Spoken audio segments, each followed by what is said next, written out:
Okay, let's look at adjusting your plan if you aren't getting results.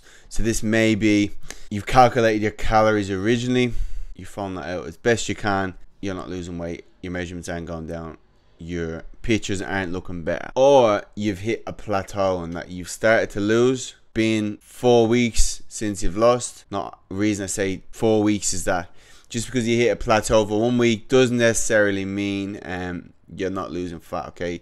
Especially when you measure on the scale. So I'll always give a 4 weeks that you haven't lost, your measurements haven't gone down, your pictures don't look better, then you can adjust your plan from there.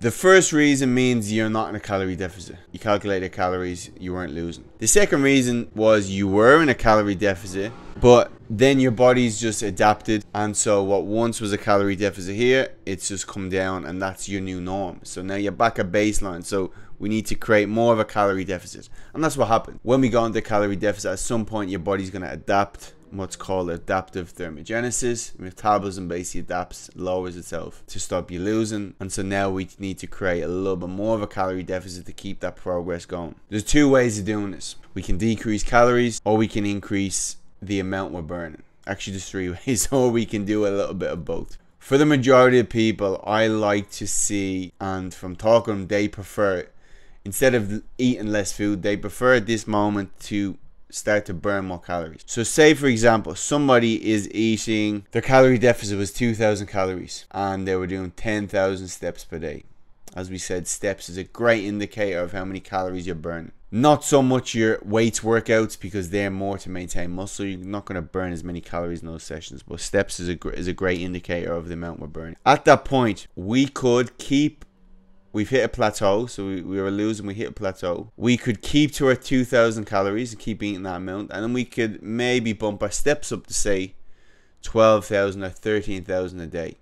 Do that, and then hopefully that gets over the plateau. We keep losing, and then when we face the next one, we can deal with that. Or we could keep to the 10,000 steps and maybe drop our calories, I like, by 100 or 200 calories a day. So drop down to 1,800. Do that for 2, 3, 4 weeks, monitor results, and then see if that's working and go from there. Or we could maybe increase our steps by 1,000 or 2,000 a day, and then also decrease our calories by 100, 200 a day, a little bit of both. If you've decided you can't or you don't want to do any more activity and you want to decrease your calories a little bit, it's very important to make sure we're not decreasing our calories from our protein, or we're not decreasing them from like our veggies or all those filling foods. You could decrease carbs a little bit, or you could decrease fats a little bit, whatever you prefer. Obviously, if you prefer to eat more carbs, decrease your fats a little bit. If you like higher fat, decrease your carbs. Again, make sure our hunger stays in check as best we can. There is also another option. Instead of dropping our calories or increasing our steps, we could increase the amount of calories we're burning by simply adding more cardio sessions in on the other days. So say for example we weight train Monday, Wednesday and Friday. We're on 2,000 calories. We are losing starting off, doing 10,000 steps.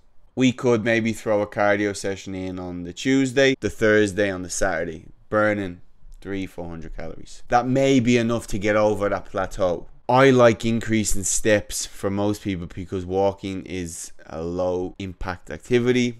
It's stress reducing and allows us to get outside and in nature. You just have to see whatever your preference is. As stated, if you've hit a plateau or you simply aren't in a calorie deficit at all starting off, our goal is to see what's most realistic in regards to adjusting our calories down or increasing the amount we're burning, or doing a little bit of both. Hopefully that gives you a bit of insight and a bit of confidence when you do hit a weight loss plateau. As always, you can feel free to email me if you don't get that, Sean@livelongperformance.com. But when we're tracking our calories, we have the amount we're taking in. When we're looking at our steps, we have the majority of the amount we're burning, and then we can adjust either to make sure we keep those results going. Hopefully that was helpful. As stated, any other questions, just send me an email. I'll see you in the next video.